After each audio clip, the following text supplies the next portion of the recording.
Hello, everyone. I hope I'm audible. A very good afternoon and a very warm welcome to Sprih's webinar. I'm Anviksha and I'm going to be your host for today. Firstly, again, thank you for joining us. And I'm sure, we were very eagerly anticipating this conversation. And before we dive in, I want to introduce you to our speakers for today, very importantly. First up with us, we have Rohit Toshnewal, who is the co-founder of Sprih. He's an IIT Kanpur alumnus and a true tech enthusiast. He's founded Arkin Networks, which was later acquired by VMware, and that is where he led the development of a leading internet data center operations product.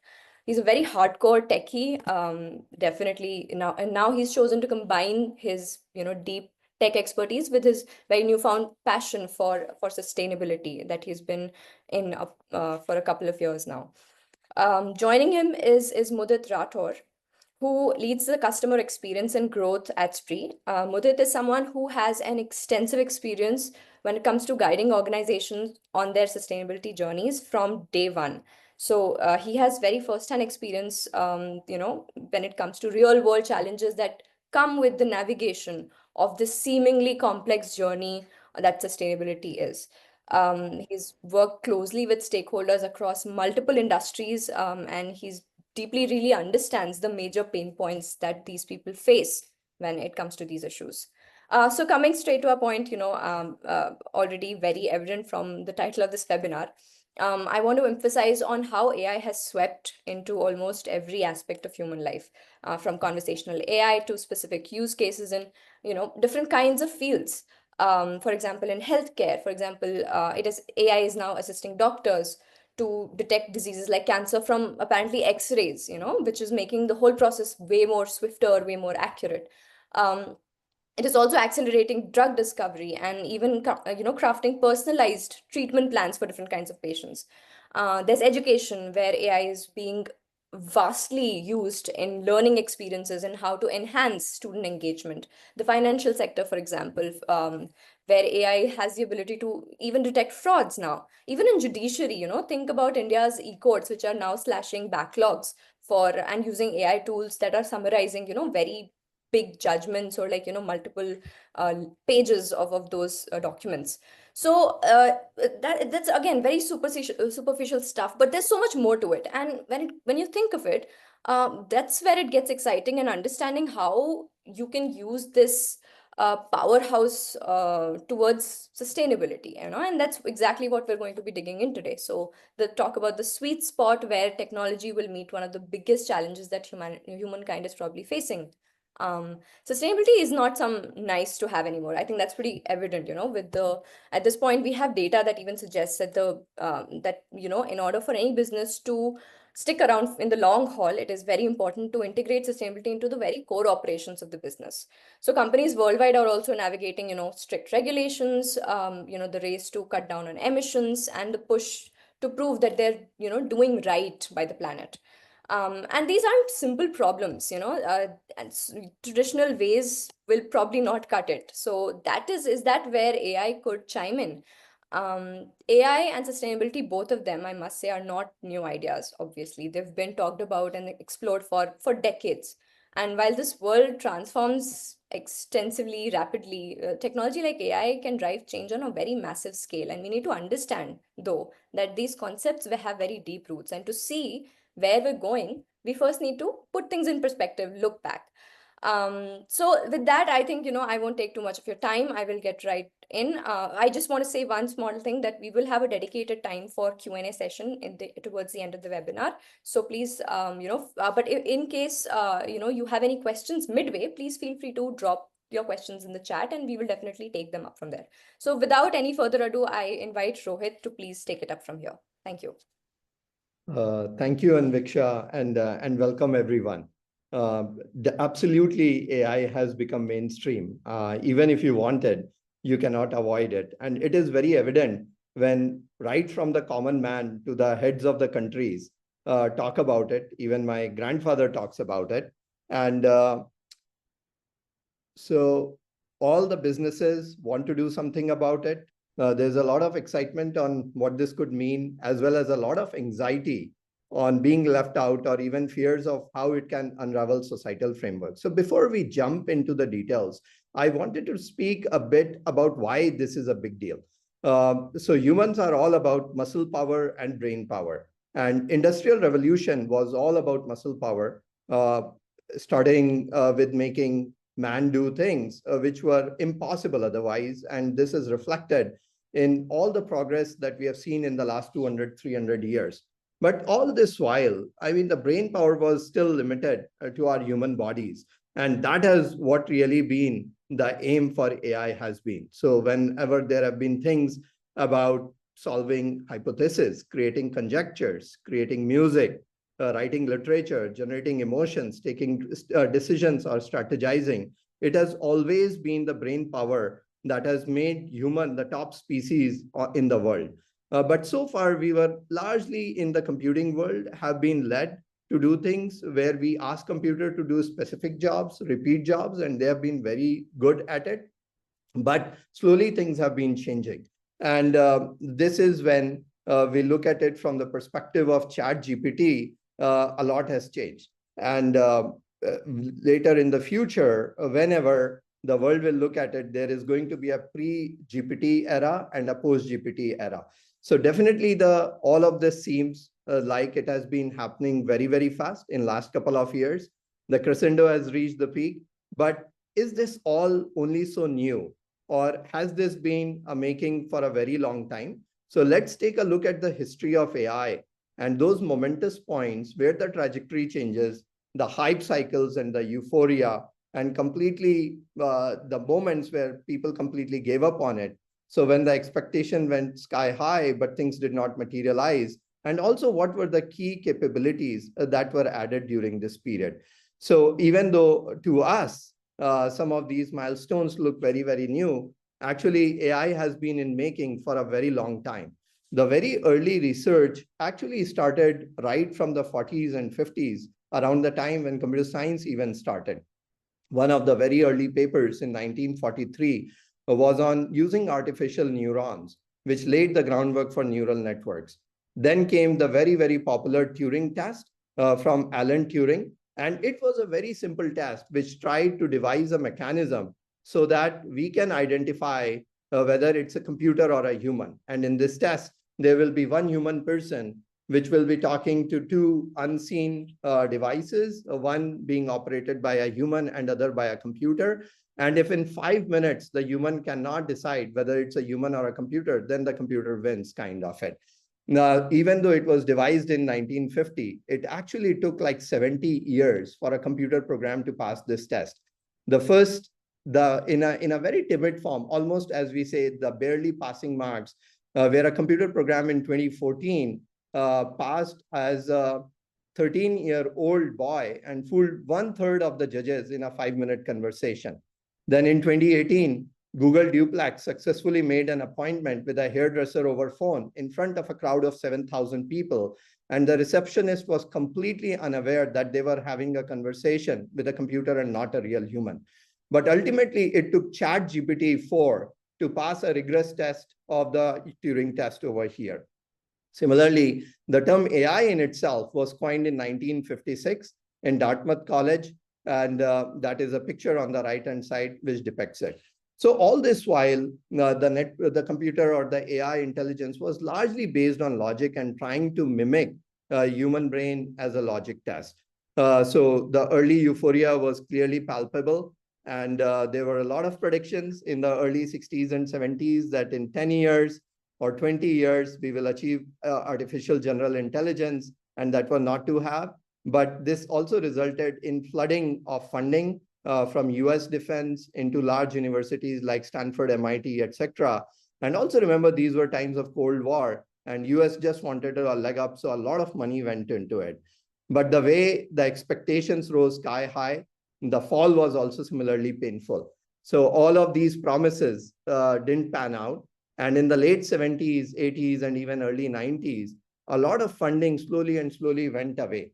And it got again contained to the research corridors of academic institutions and research universities.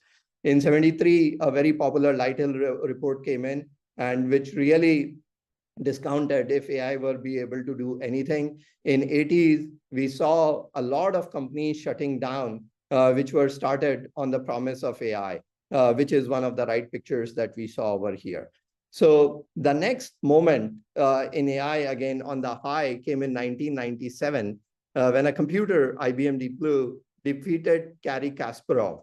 And he was the chess grandmaster of that time, and it made headlines all over the world. After all, chess has been always considered one of the signatures to establish one's intelligence.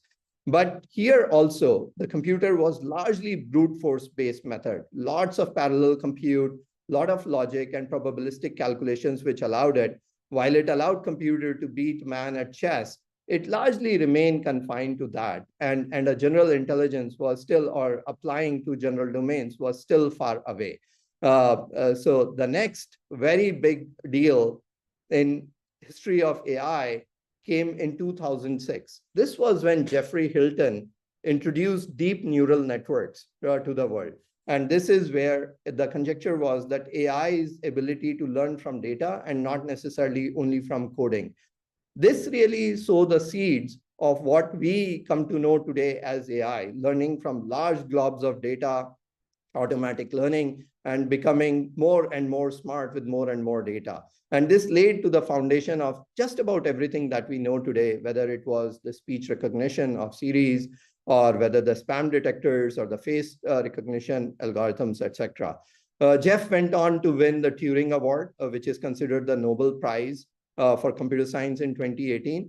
And he actually won a Nobel Prize in physics in 2024 because of the deep contributions that AI plays in the research areas. So this was a big, big deal in sort of the history of AI. And it also enabled development of hardware accelerators like GPUs and TPUs, and all of us know about NVIDIA today. But the really early stages of it were set then. The next, again, the highlight moment or the headline moment came in 2011, when again a computer beat IBM Watson, won the Jeopardy, which was considered the most difficult quizzing game in the world. And this is where a computer program beat the two top masters in it. And this was heralded as a success of natural language processing. And that AI will very soon become a master of languages themselves, and how to speak, how to hear, how to talk, all of that. The next big moment came AlexNet, and there was no seeing back. This established AI to be better than humans when it comes to image recognition. And it was the same Geoffrey Hinton and the team. And this was a very phenomenal moment again, from where there was no going back. This was also the first time where the use of GPU was made possible using the NVIDIA CUDA library. And after this, the progress continued to move very fast. In 2014 was the birth of GANs, which is generative adversarial networks, a very smart and a very simple technique, which puts two deep learning networks against each other to generate content. Before that, largely AI was about detecting things, but with this, the game changed, and probably the first realistic looking pictures started coming into the world. On the right-hand side, we show a picture which has been generated by a computer, and it was actually auctioned for close to $500,000 at Christie's. And again, this formed the basis of pretty much all the generative stuff that we see now, and the progress continued to move fast. Then came yet another big moment where a computer program, AlphaGo, defeated the leading champion Lee Sedol at the game of Go. The game of Go is considered the hardest board game ever played by humans. The number of options in Go are significantly higher than chess, more than the number of atoms in the universe. And at that time, most of the computer scientists believed that computers are at least 10 years away from being able to do this. But again, in 2016, March, this happened, and it was heralded that from now onwards, definitely computers are going to be better than humans in any board game. That era was sort of done. This finally leads to the ChatGPT moment that all of us are very, very aware of, the era of LLMs. And it was a huge deal because from the point of AlexNet and GANs, which were limited to very specific domains, now suddenly AI was becoming multimodal and multi-domain. The learnings were becoming more open-ended, and there was possibility of reasoning, etc. So at this time, I know since the chat GPT time, all of us have been exposed to all the details like LLMs, RAGs, AI agents, all day, we continue to look at these. But this is what we now call the post-chat GPT era. So while the AI journey was going on, there was yet another story which has been unfolding, which has been impacting humanity in a very big way. And this is the story of the sustainability and the climate journey. So if we look at how this has gone, so this is a simple graphic which depicts how the carbon emissions have been going from the since the industrial revolution started, and it has been exponential in its rise, and to a point where all of us are becoming painfully aware with all the various climate changes, once in a century events happening more and more often, landslides which are becoming common, rainfall devastations, droughts, just about everything is becoming very, very strong. And this is a phenomena not only in India, but globally. And there have been times, for example, one of the picture represents the Uttarakhand flood, where more than 6,000 people were killed. Similarly, in 2003, there was a European heat wave, which killed more than 70,000 people, one of the first extreme climate-related disasters. And since then, pretty much every year has been becoming hotter than the earlier year. Antarctic sea ice have been recording low. All of this resulted in a lot of positive action and policy decision within international bodies, right, which has started and which has been becoming more and more active, pursuing governments to establish policies, resulting in various different frameworks and regulations to contain the wrong journey of the climate change over here. And the whole idea is that it is really the economy which has led to these points, and we really need to create regulatory guardrails on the economy to make sure that the earth and the atmosphere continues to survive and livable over here. And these regulations have becoming common across the globe, whether it is in India through BRSR, or Europe through CSRD, or frameworks around CDP, SASB, GRI. All of these have been the frameworks that have been deciding how the businesses need to operate. And that leads us to where we are today.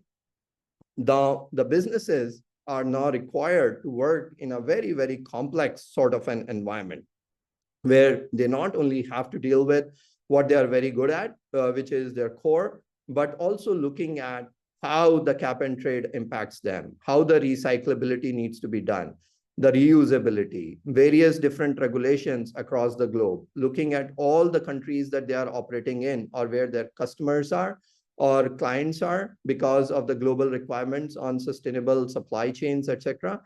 So this has suddenly become a very, very massive problem, a very complex problem, very difficult to put your heads around given the complex economic relationships, the complex supply chains. So at this point, I would like us to double down on the current scenarios and the business challenges on this. And I'd like to invite Mudit to talk us about the current scenarios and also how AI can help some of this with handling the complexity. Yeah, thanks, Rohit, so much for setting up the context, very clearly and setting up the carpet for the challenges that companies and organizations worldwide face at the moment. Though the challenges seem multifold, but on ground, if you look at it, these could be kind of divided into certain divisions, and each of these could be kind of boiled down onto and could get us certain workflows and certain solutions that we'll be seeing also in a few moments. So here what I'll be doing is I'll be concentrating on very specific and very practical aspects of the sustainable operations and the sustainable supply chain aspects of any particular business. So starting with how the organizations currently measure and analyze their carbon footprint and emissions and whatever initiatives they are following. So starting with data management. This becomes the very first step, because essentially, unless you measure something, you won't be able to really monitor it going forward. So there are lack of scalable solutions right now. So that is one challenge for sure. We keep hearing from a lot of stakeholders, that they are still using Excel, which are not really scalable. So definitely that is one big challenge on ground. Then once all the data is there, once the emission profile is available, how do you really analyze the data in depth, and how do you identify emission hotspots for you to really know what aspects to really focus on? So that is another big challenge that companies at large are facing, followed by tracking of key sustainability metrics, KPIs that could come out of some other assessments, for example DMA, or it could be some internal KPIs as well. So having a very clear visibility for all the stakeholders across all levels becomes very important, and followed by identify certain gaps. So right now, a lot of companies are interested in getting assurance done on their sustainability data before they actually report those out in public. And to ensure accuracy and to ensure completeness, there are certain gaps at the moment that companies face. Uh, Followed by that, another element of auditability is having a very strong data trail, just to ensure that there are no uh, there's no tampering with the data which is actually going out in the public. So these are the aspects to begin with. Now followed by the analysis. So uh, let's visualize, you have all the analysis available with you. You have the emission numbers and the emission that you have avoided, and all those numbers with you. You would want to actually see whether you are doing well or not so well. So and an element of comparison and an element of relativity comes into picture. And this is one thing wherein companies invest a lot in terms of manpower and hiring more and more people to do the data analysis work, right? This is something which right now happens in a very inefficient way, I would say. But certainly, there are possibilities to make it happen in a way more efficient way. Uh, then a company or their leadership would want to see how they can stay ahead of the curve. So they would want to have a very clear visibility across their peers, what they are doing, and what targets they have set, and what kind of initiatives they are following, how much budget have they allotted, is there sustainability consideration at the board level or not. So these kind of things become really handy uh, if you are in the process of planning your own sustainability journey. So so so so this kind of paves the way for the further steps in the target setting, SBTi target setting, or could be something else also. Now going to a very important aspect of current carbon accounting process, which is assurance or audit and reporting or compliance. So in this step, what we have heard from a lot of our engagements is that reconciliation of all important parameters, be it all the necessary evidences, all the necessary proofs from all different locations, become very important. Now it may differ from the kind of assurance, depending on whether it is limited or reasonable. But all in all, this repository of all the important parameters, all the important documents, all the important numbers becomes a very very plays a very important part in the assurance taking process. Uh, then this thing you call emission factors. I am sure all of you must be knowing what emission factors are. But one thing that happens is that these emission factors keep on changing. A few emission factors change every 6 months, a few change every year. So you need to ensure that the emission factors that are being applied are actually updated and correct. So that is one challenge that we hear quite often. And during reporting, right? You can take, for example, BRSR. So within BRSR, there are 140 odd questions, and they span entire ESG spectrum.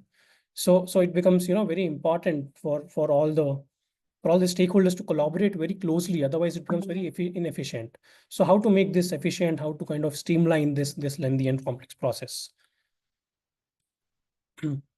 And another very important aspect of the entire corporate sustainability is how sustainable your supply chain is. Here, it's a multidimensional and multi-tiered problem, because there are a multitude of suppliers you might be dealing with, and you might not know whom to prioritize over others if you want to approach them and ask them to kind of share their data, their ESG data. So that is definitely one of the problems out there. Uh, then how to collaborate with other teams, because you can't directly go to your suppliers if you're part of the sustainability team. You will definitely need to have some kind of discussion with the supply chain or the procurement team. So that also adds to the challenge. And you need to also see this from the supplier's perspective, right? There might be an SME who might be dealing with you, but at the same time that SME might be dealing with tens of other Apex customers as well. So from their perspective, it becomes very, very difficult, because at times they might not even have the raw data available in a consolidated way. And also they might also not need to cater to formats and different nature of requests that might come to them. So here also, there are certain challenges uh, in the process. So I am sure I must have missed certain challenges that you might be facing every now and then. But with the advent of SaaS platforms, and with the amalgamation of AI based workflows, uh, the capabilities of these platforms have readily increased. And here is when we at Spree have also leveraged AI. Our AI engine, which is called SustainSense, comes to the rescue. And with this, I will be very interested in showing you a couple of workflows wherein AI is actually helping a lot of organizations who are using this platform. So allow me a second, and I'll be showing you the platform and the associated workflows in a moment. Yeah. Uh, so right now, I'm at and a hypothetical company's carbon emissions dashboard. So here you can see that I have all the necessary numbers available with me.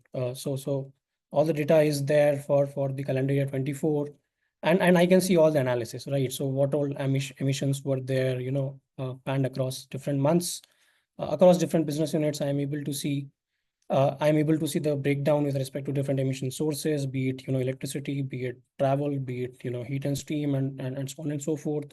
I'm able to see all the scope wise emissions. But you might ask how do a company actually reach at this mature stage? So there are a lot of things to consider. So first of all, you might be required to actually consolidate all the data at one single place.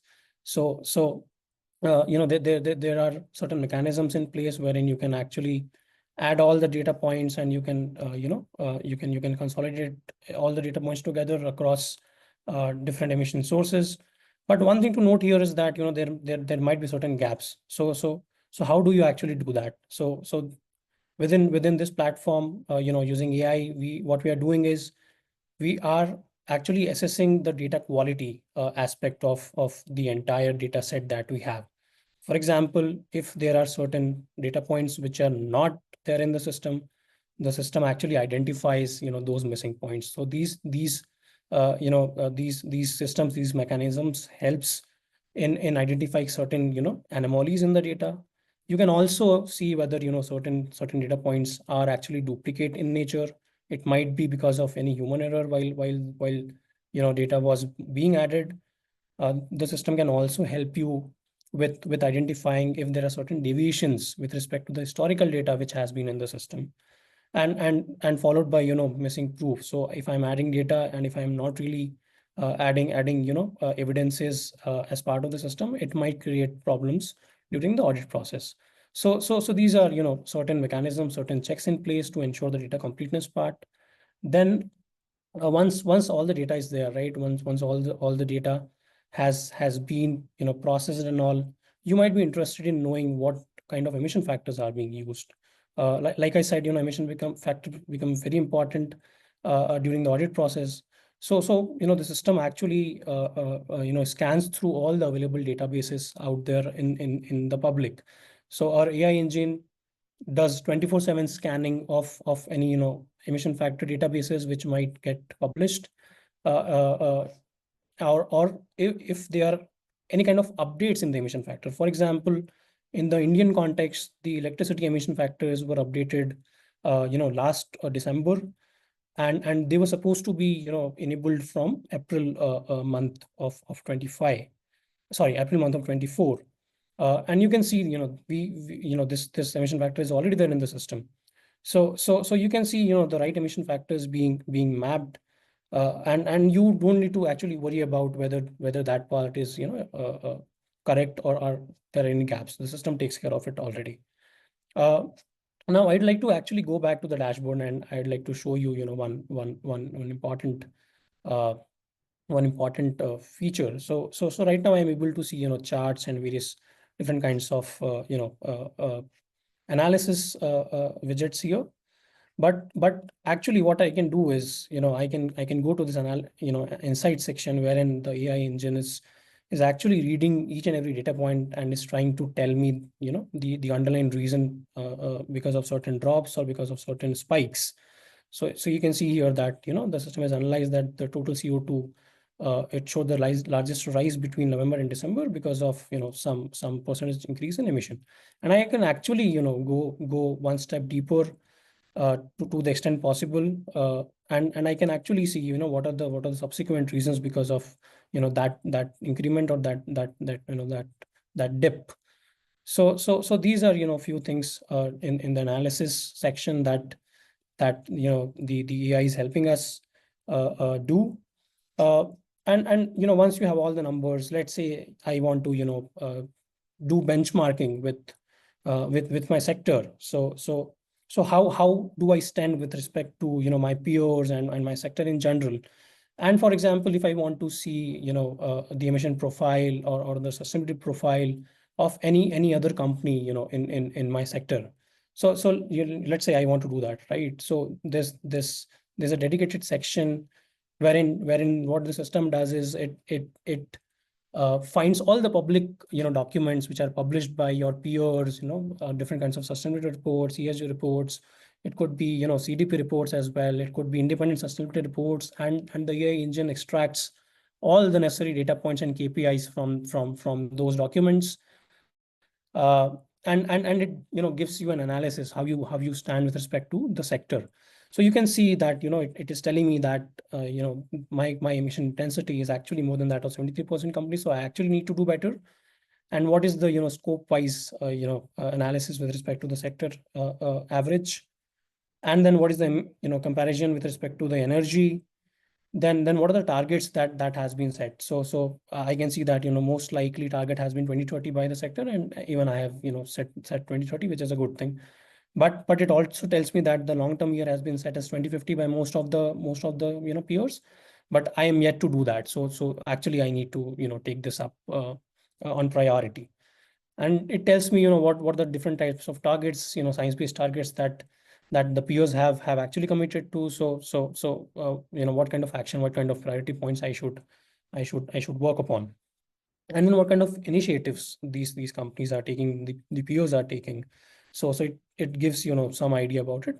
I Meanwhile, I can go into the details, but another one strong point that I would like to bring up here is to search any company who is publishing in the any data in the public domain, to see their report card. So let's say I want to check the the profile of Mitsubishi, for example. So if I go to this company, the AI engine, brings up an outlook about this company, right? How well this company is doing, what plans this company has, and it does this in a real time. And you can see that, based on the revenue, based on the numbers published, what are the emission numbers, what are the intensity numbers, right? Scope 1, 2 separately, scope 3 separately. What is the comparison with respect to sector for this company? What is the distribution like with respect to, the energy numbers, and the intensity numbers, and what the target, for this company look like.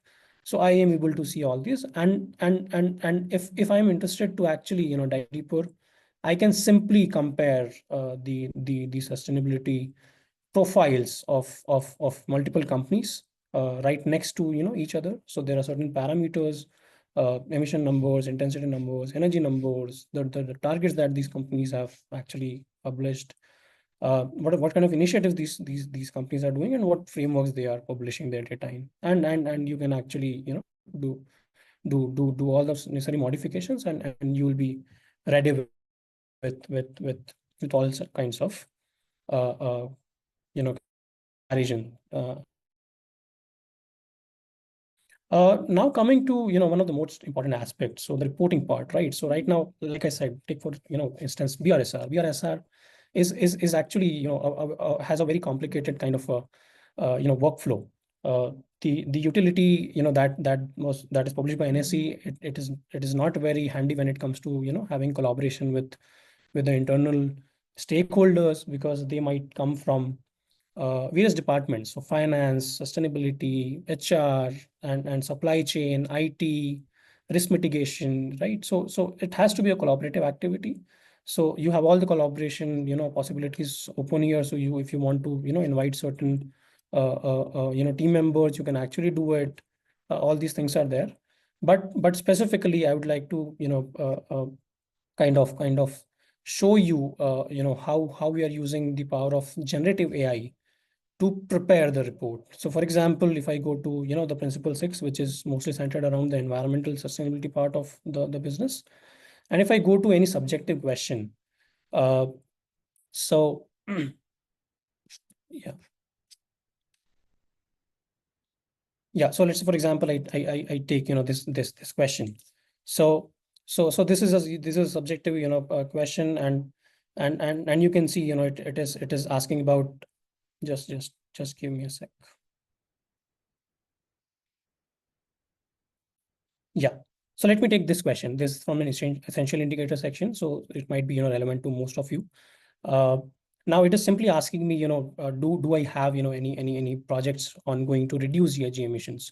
And definitely, certainly, there could be certain initiatives in place, but it also asks about, the same in detail. So let me actually, show you the capability of generative AI. So if I go to, this SustainSense window, uh, it is actually showing me, what response I had previously.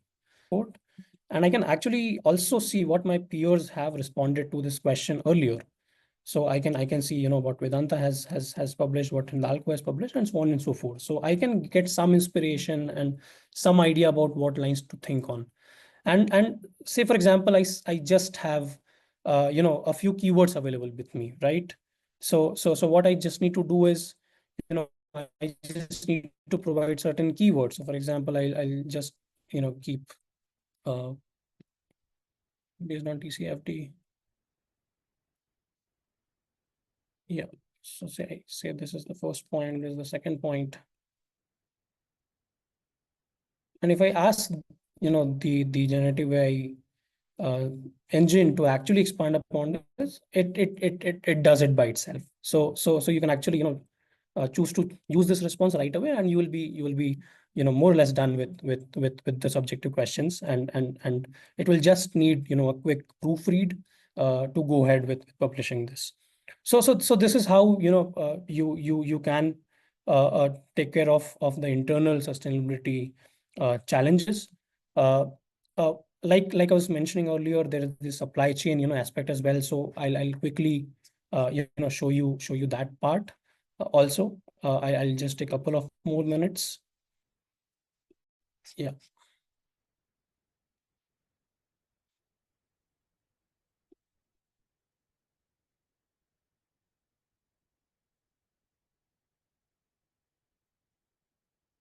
Yeah. Like there's a space for, viewing and analyzing all the emission. There's also, a space to, look at all the different vendors that you have internally, and you can actually, group it by country and different parameters. And you can go to, any level possible, and it tells you about, various different kinds of, surveys that you might have sent. But the process actually starts with, creating assessments, right? If you have decided that you want to reach out to your suppliers, you may create, different questionnaires. It could be, aligned to different frameworks also, and you can actually set different weightages and what each of these option, should actually, the weightage that each of these questions should carry. And what you can do is uh, have a look at all the different, suppliers, who are part of your supply chain. You can onboard them very easily using integrations, and you can actually, choose to send the survey, and you can select, what kind of survey you want to send. There might be multiple such, assessments, and you simply need to proceed. And what this will do is this will actually send the survey, to the supply chain manager who is handling this, and that supply chain manager will just need to approve this once everything looks, good. And the supplier will evidently, receive this survey request, and depending on, the availability of data, the supplier can write, then can fill the form, right away, or the supplier can also, uh, actually, upload any available report, in any format, PDF, Excel, anything, and our system will actually, analyze, their reports, and will rate, that supplier on multitude of, aspects. So, I'll show you, how that happens. So here I have, an analyzed report from, one of the suppliers. And having, this analysis done, the system has already picked the right, the relevant response. And it also tells, what section of the uploaded report the response has come from. So you can see, there was a table in the report from which the sustainability engine has picked this response, and there might be multiple, such places. There might be multiple charts, there might be multiple sections, and the system identifies all such places. So from perspective of the Apex customer, as well as from the perspective of an supplier, the process, becomes, uh, uh, quite streamlined, and the manual labor reduces to a great extent. So these were a few workflows, wherein the AI is able to help and bring up the efficiency, altogether. So that's, all I wanted to share. Uh, yeah. Over to you, Rohit. Thank you so much, Mudit, for covering the real life current challenges that our audience face, and also showing how AI can be leveraged to solve such a complex problem around sustainability. So what people saw now is behind the scenes has been the knowledge graphs, the ability to look at hundreds of thousands of report and extract data, ability to use the intelligence that comes with the power of LLMs, etc., to look at all the regulations out there, identifying the emission factors that any site or any customer facility needs to use.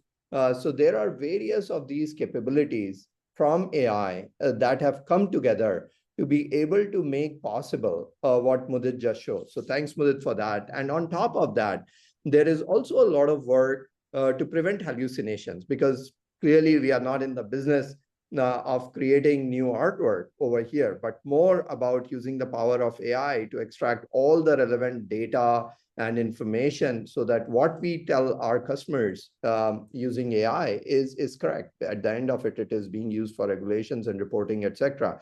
So a lot of work goes over there, and those capabilities exist with AI models, etc. So that the data is largely correct. So that's where we are. So Mudit, thanks for showing that.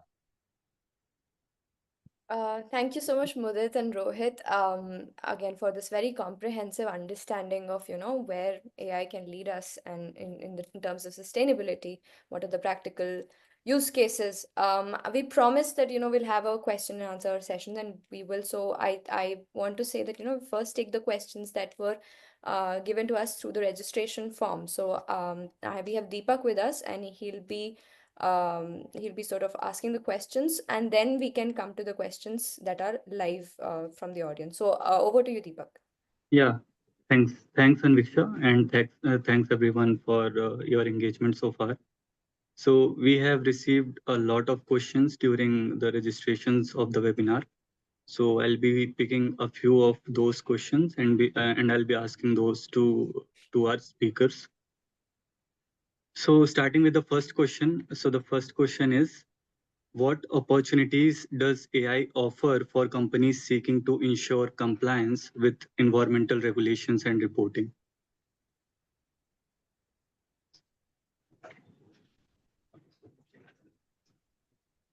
Mudit, you want to take that? Yeah. So I see a lot of possibilities here.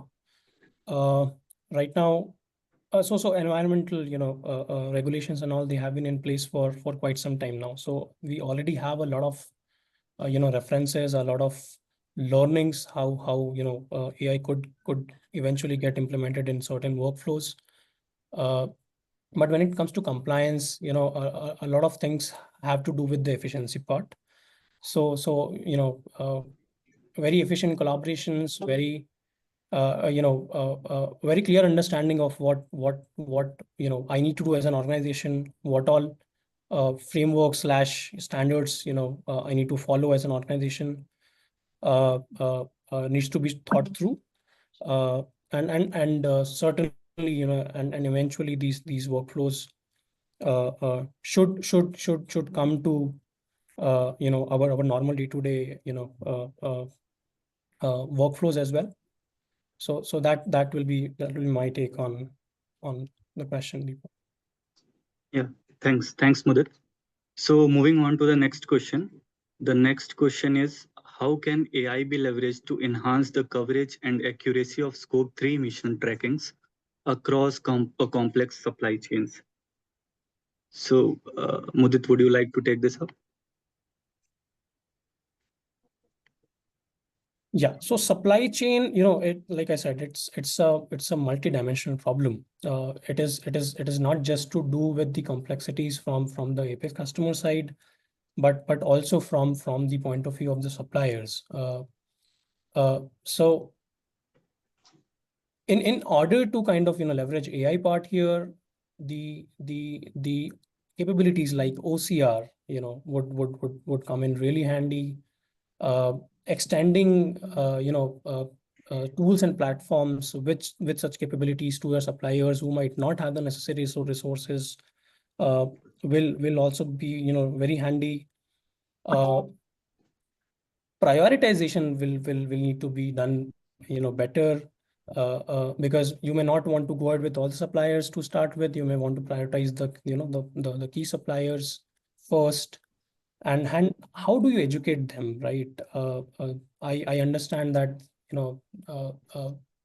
there are a lot of resources out there. How you can extend the resources and all the necessary assistance to them.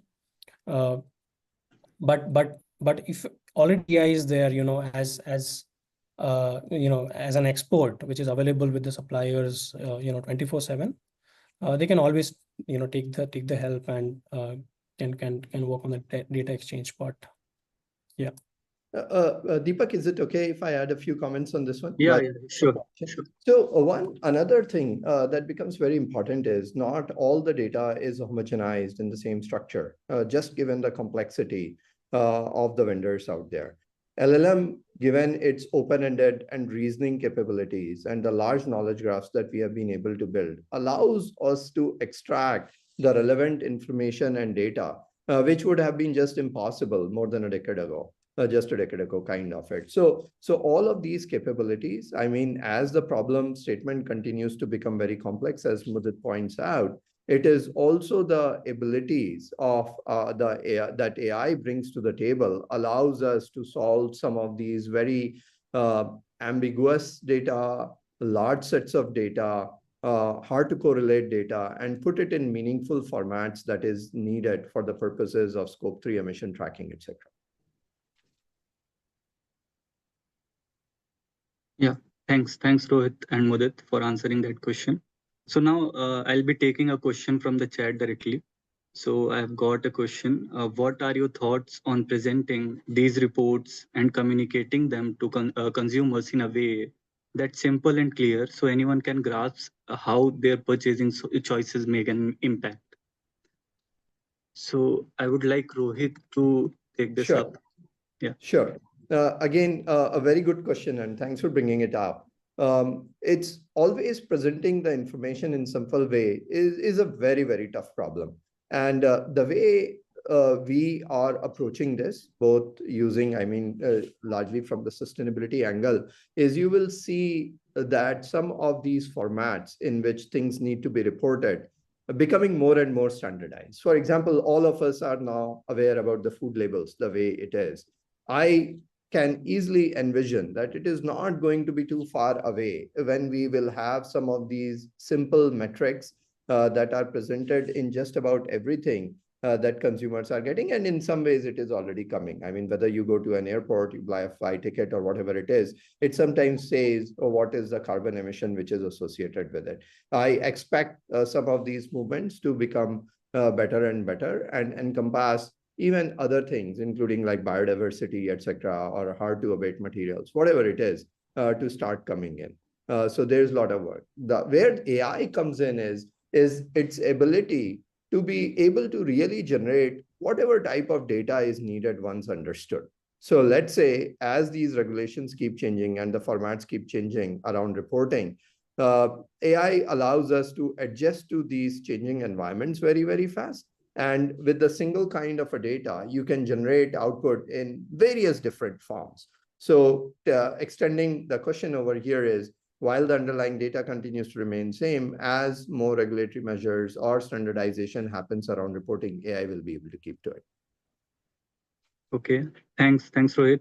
So the next question is also directly from the chat section. And I would like Mudit to respond to this question. The question is the product taking the data directly from the plants in real time? And does the product also provide decarbonisation recommendations for scope 1 and 2?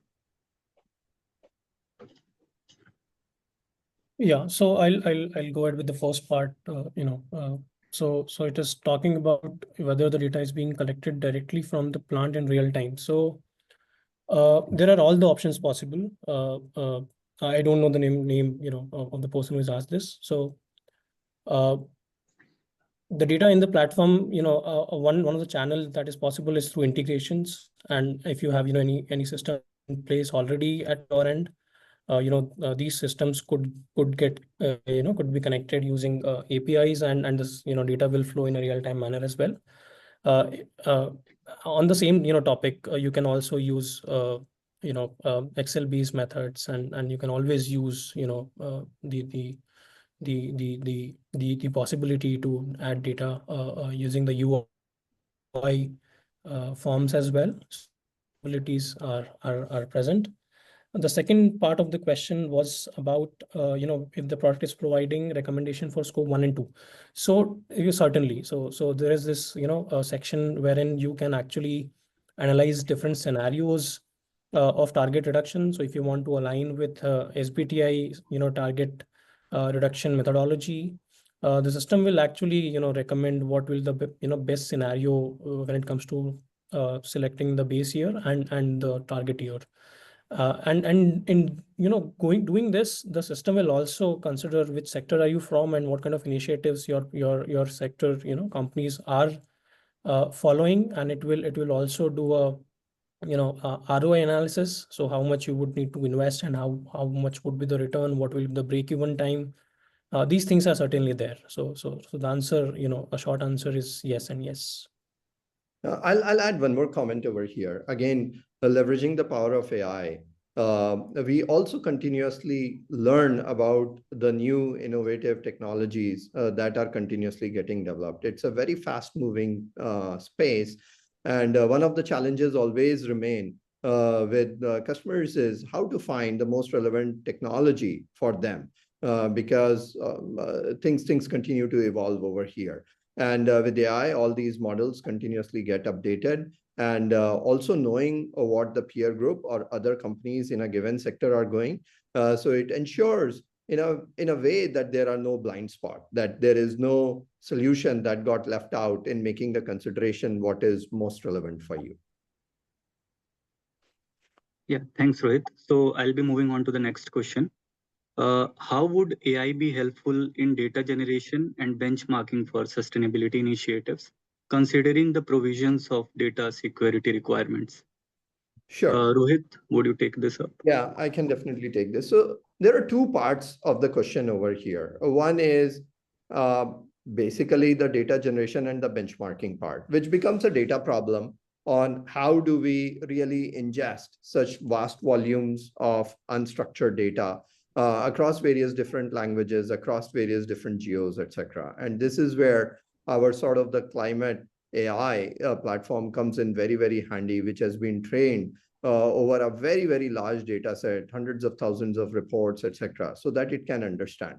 I would now bring out the data security problem and treat it separately, even though the two are entwined together. What we have to see is data security, again, is not a new topic, as we have seen, like AI has been for a very long time. Similarly, data security and lots of best practices have evolved on ensuring that personal information does not go out, private information does not go out. In fact, the knowledge graphs that get built, on whose basis Mudit was showing all the workflows, one of the hardest engineering problem is creating and solving these knowledge graphs and search over them while ensuring that the private data does not leaks out, kind of it. So there are the public data continues to remain separately than the private data. And for benchmarking purposes, all the public data gets used. And any customer's private data is ensured that it remains sandbox in its own compute environment, so to it, so that it does not go out. And again, the policies and regulations have been coming, for example, GDPR and SOC 2 compliance, which has always been there. Similarly, Europe has been leading charge with something called AI Act, which we will comply with. So these are again best practices, and lots of different technologies are available to ensure that the data continues to remain in the ambit of the people who have been given the authority to access it. Thanks. Thank you so much, Rohit. In the interest of time, I want to emphasize that, we are open for live questions as well. So in case anybody has any questions that you would like to ask, from our speakers, please raise your hands and we'll unmute you.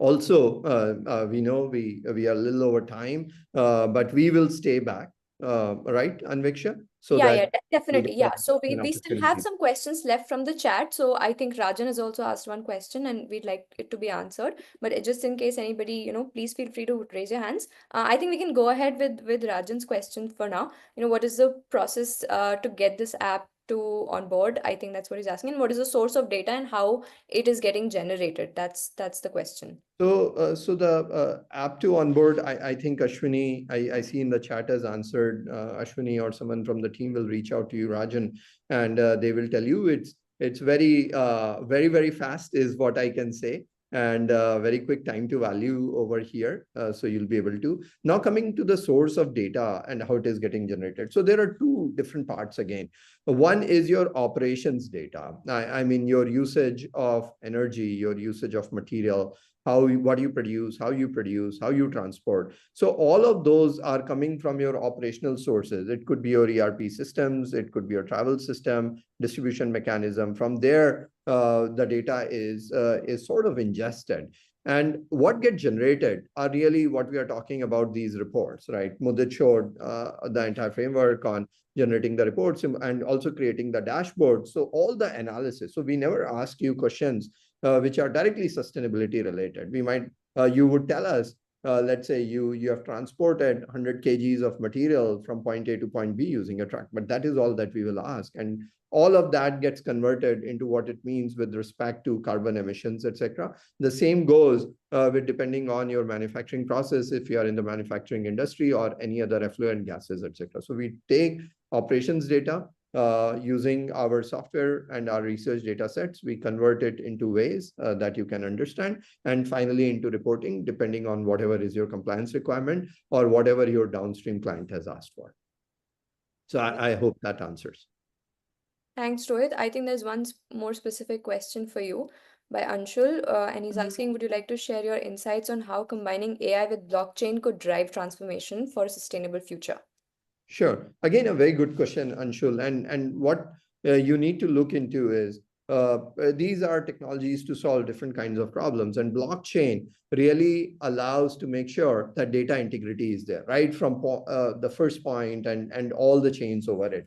And we are already seeing a lot of applications of blockchain. For example, when product carbon footprint, etc., need to be created, or when the source of any material needs to be translated, etc. Similarly, within the Sprih system also, there is a very, very strong data integrity, right? From the point the data is entered to who approved it, if there was a reason to change the data, etc. And the whole point is, as we continue to progress on the path of sustainability, auditability become a very, very important criteria around it, right? And putting systems in place so that there are no mistakes happening, no, as we call the manual errors or fat fingering kind of issues are happening, no data is getting left out. So in that combination, blockchain is one of the technologies, but there are various such technologies which are available, which allow to ensure that data integrity has been maintained and not been compromised at any step of the process, and handover mechanisms.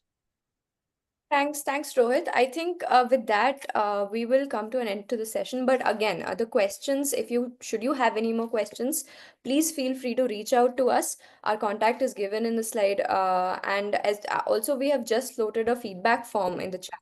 So it'll take about a minute of your time if you can just fill that out. So we will understand what we can do better next time. What kind of topics are you interested in when it comes to technology or sustainability?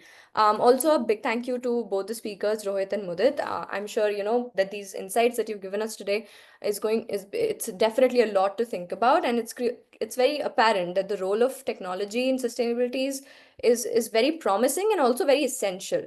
With that, I think we can wrap up the event for today. Thank you so much to everybody who's been an amazing audience.